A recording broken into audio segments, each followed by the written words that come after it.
Continuons l'analyse de la doctrine de Carl Schmitt pour voir notamment si elle est pertinente en vue de mieux comprendre la doctrine chinoise de Xi Jinping, comme le pense par exemple le constitutionnaliste de l'université de Pékin, Jiang Shegong, dont je répète encore une fois qu'il est proche de Xi Jinping et des arcanes du pouvoir. Mais ce rapprochement avec Carl Schmitt est plein de malentendus possibles, et je voudrais utiliser ce rapport de Jiang Shegong à Carl Schmitt pour reposer la question que Jacques Monod posait au rapport que Tony Negri avait avec Carl Schmitt, c'est-à-dire au rapport d'une certaine extrême gauche avec l'extrême droite. Je lis « L'actuel schmittianisme d'extrême gauche constitue, dit Jacques Monod, constitue alors un problème qu'on peut formuler ainsi. Est-ce que les extrêmes s'unissent ici contre un ennemi commun qui serait le libéralisme ? Point d'interrogation, fin de citation dans Décision, exception, constitution autour de Carl Schmitt dans la revue Mouvement parue en 2005. Alors aujourd'hui, donc, dans cette présente discussion, dans cette présente capsule, je voudrais revenir sur la question de la résistance individuelle que j'ai abordée dans la précédente capsule, question autour de laquelle Carl Schmitt contredit Hobbes pour une raison qui interdit encore d'y voir un précurseur ou une justification de la doctrine Xi. Carl Schmitt considère, je le cite, que face au Léviathan comme mécanisme de commandement tout-puissant, annihilant toute résistance et techniquement parfait, toute tentative de résistance est, dans la pratique, totalement sans issue. Fin de citation, c'est ce que Carl Schmitt écrit dans Le Léviathan dans la doctrine de l'État de Thomas Hobbes, etc., page 107. Carl Schmitt abolit toute possibilité de repli de l'individu dans son intériorité, en abolissant toute distinction entre l'intérieur et l'extérieur. La liberté intérieure, qui s'exprime par exemple sous la forme de la foi, est, selon lui, je le cite, le germe de mort qui a détruit de l'intérieur le puissant Léviathan et qui a eu raison du Dieu mortel. Page 117. Selon Carl Schmitt, donc, Spinoza, Mendelssohn et Stahl auraient exploité cette faille, vous le lisez pages 120 et 129 de son texte, cette faille, pour reprendre le mot de Carl Schmitt, cette faille de la doctrine de Hobbes, qui a pensé les limites du pouvoir absolu du souverain et les raisons que ses sujets ont d'y résister. Or, dans la Chine socialiste, même si les droits individuels ne prennent pas l'importance que le mouvement constitutionnaliste a voulu leur donner, si l'élan que leur a donné en 2004 l'annexion de la Déclaration universelle des droits de l'homme n'aboutit pas à une libéralisation de l'état de droit, il n'en reste pas moins que le sens récent de l'histoire du droit chinois, malgré le renforcement de la figure présidentielle et du rôle de l'État, est également orienté vers la reconnaissance des droits individuels, comme en témoigne la publication d'un code civil. Pour le professeur Shi Jiayou de l'Université du peuple de Chine, écrit Frédéric Lemaître, la partie la plus novatrice est celle relative aux droits de la personne qui réaffirme la dignité humaine et le droit à l'intégrité du corps humain face aux menaces que représentent notamment les technologies. Voilà ce qu'écrivait Frédéric Lemaître dans La Chine se dote d'un code civil sans avancer sur l'état de droit dans Le Monde du 28 mai 2020. Et sur cette nouveauté d'un code civil, je vous renvoie à l'article de Charles Dagan, professeur de l'Université de Toulouse-Capitole, et à l'Université du peuple de Pékin, qui a écrit « Le premier code civil chinois a été adopté par l'Assemblée nationale populaire », article du 5 juin 2020. Cette reconnaissance des droits individuels rend intenable la thèse d'un anéantissement des individus et de leur résistance face aux empiétements présumés de la puissance publique pour ce qui concerne la Chine.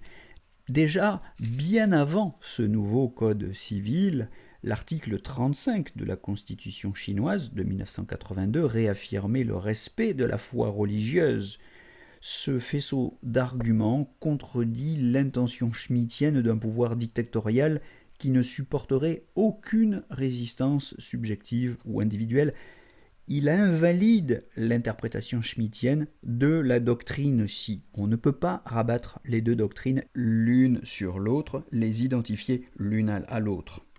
On remarquera qu'au contraire, certains juristes considèrent que l'influence du droit français sur le nouveau code civil est même significative. Alors sur ce point, je voudrais citer Charles Dagan qui écrit, je le cite, dans l'article que je citais plus haut, « La rédaction du Code civil a indéniablement été enrichie par l'étude du droit étranger et les juristes chinois ont porté une attention certaine au droit français.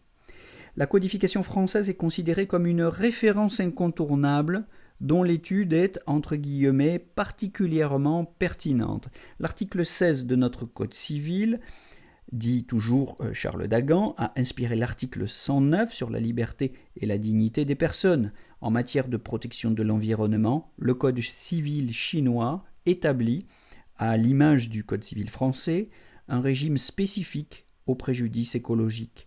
Les efforts français de modernisation du droit des contrats ont été remarqués et l'ordonnance numéro 2016-131 du 10 février 2016 a constitué, entre guillemets, une source d'inspiration assez importante à la rédaction du Code civil chinois. Les rédacteurs chinois se sont ainsi inspirés, continue Charles Dagan, du droit français pour transformer certaines dispositions déjà existantes et jugées insatisfaisantes, comme celles fixant le régime de l'imprévision ou celles portant sur le régime de la résolution du contrat. Ils ont aussi, entre guillemets, fortement emprunté au droit français pour enrichir le droit civil chinois de nouvelles notions, comme le régime des quasi-contrats. Fin de citation.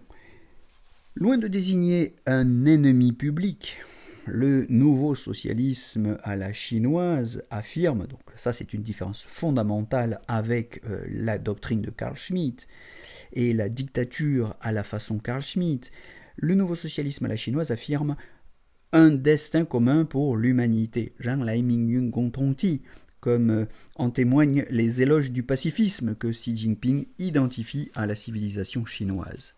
Même dans la condamnation de l'impérialisme ou du colonialisme, lors du discours de Mexico, que j'ai déjà évoqué, et la dénonciation de toutes les formes d'hégémonisme dans ses discours de politique internationale, rien n'est plus éloigné du pacifisme socialiste affiché par Xi Jinping que la critique schmittienne de la criminalisation de la guerre. Carl Schmitt développe ainsi longuement une critique de l'article 231 du traité de Versailles, inappliqué en réalité, prévoyant des poursuites personnelles contre l'empereur Guillaume II parce que cela lui semble devoir changer la nature même de la guerre en route vers l'illégalité et même vers le crime.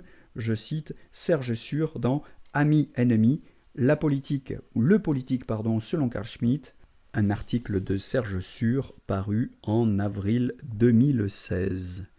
Non seulement on ne trouve chez Xi Jinping aucune définition essentielle de la politique à partir d'une priorité de la guerre, mais le concept d'humanité, Zhang Lei, qui était pour Carl Schmitt un concept dissolvant de la politique, est pour Xi Jinping le concept directeur des relations internationales, opposition fondamentale, donc il est nécessaire de soulever cette objection, puisque Jiang Shegong tient à la distinction schmittienne de l'ami et de l'ennemi, et confirme l'analyse de Serge Sur, en écrivant que cette, je cite, dialectique rejoint le marxisme-léninisme, qui fait également de la distinction ami-ennemi l'essence du politique, mais considère l'antagonisme des classes comme ressort fondamental et les guerres internationales comme instrument révolutionnaire.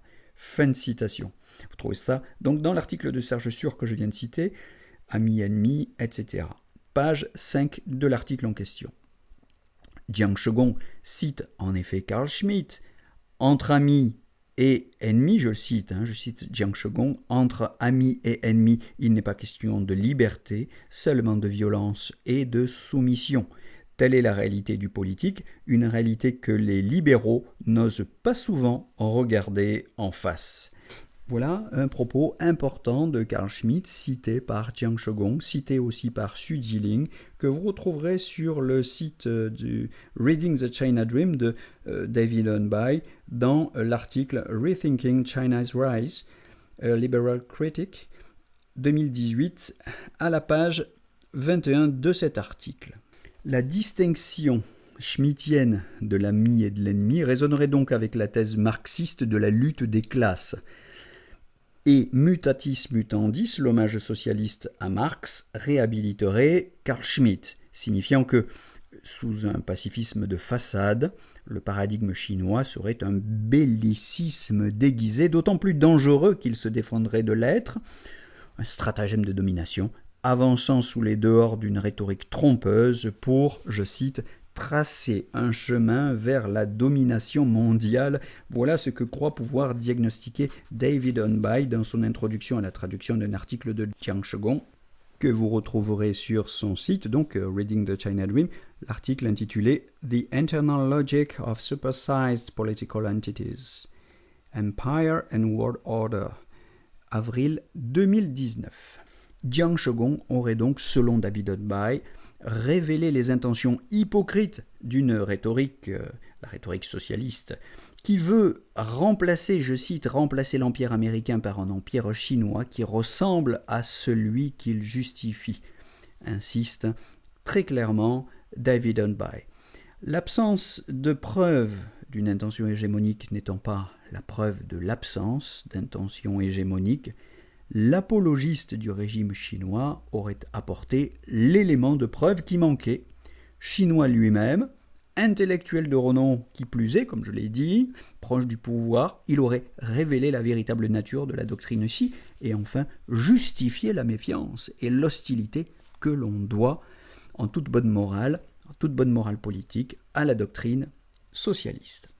Mais cette méfiance peut être surdéterminée car l'herméneutique du « les Chinois eux-mêmes le disent » repose sur un concept assez faible de la vérité, dont le principal défaut est d'esquiver les contradictions qui résultent de leur confrontation à la lettre du texte, en s'exonérant de la lecture de la gouvernance de la Chine à laquelle, encore une fois, j'insiste, il faut revenir. Cette méfiance qui repose sur une herméneutique des doctrines de seconde main est assez difficile à admettre d'un point de vue méthodologique. Il faut nous demander si, sans être inutile ou inintéressant, Jiang Shegong ne parle pas surtout de lui-même et de sa propre interprétation de la doctrine Xi et de l'histoire.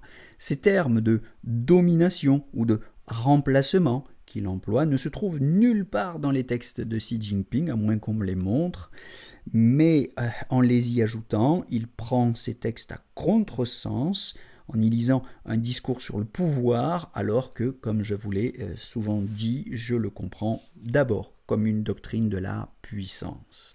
Jiang Shegong révélerait l'esprit agonistique de la doctrine Xi, là où la lettre du texte construit un paradigme manifestement pacifiste, s'efforçant d'atténuer les antagonismes en contradiction et de tourner les contradictions en complémentarité. Les discours officiels sur la diplomatie d'un grand pays à la chinoise, sur le développement pacifique et la coopération avec les autres pays, je cite des formules récurrentes du discours de la doctrine Xi, le projet des nouvelles routes de la soie, ou encore la communauté de destin de l'humanité pour l'humanité, nous semble innocent, me semble innocent en tout cas de la signification polémique qui projette même Jiang Shegong, tout chinois qu'il soit et tout professeur confirmé qu'il soit en droit constitutionnel. Il se pourrait donc que le discours de Jiang Shegong, loin d'être une justification de la doctrine Xi, soit un obstacle à sa compréhension, c'est-à-dire un soutien compromettant. Il pourrait être l'une des sources du malentendu qui entoure ou conditionne la réception de cette doctrine. Donc j'ai envie de dire, revenons à l'original plutôt qu'à la copie, revenons à la lecture de Xi Jinping. Pour nous faire un avis sur la doctrine Xi, revenons à la lecture de Xi Jinping plutôt qu'aux commentaires de ses commentateurs. Sans nous fâcher, cela n'en vaut pas la peine, avec bonne humeur, mais néanmoins avec un peu plus de scrupules méthodologiques. Désolé pour cette discussion un petit peu plus longue que d'habitude, mais qui clôt ce cycle de discussion sur la souveraineté en Chine. Je vous donne rendez-vous pour la suite de ces analyses de la doctrine de Xi et notamment du concept de démocratie. Je vous souhaite en attendant une très belle journée à tous. À très bientôt.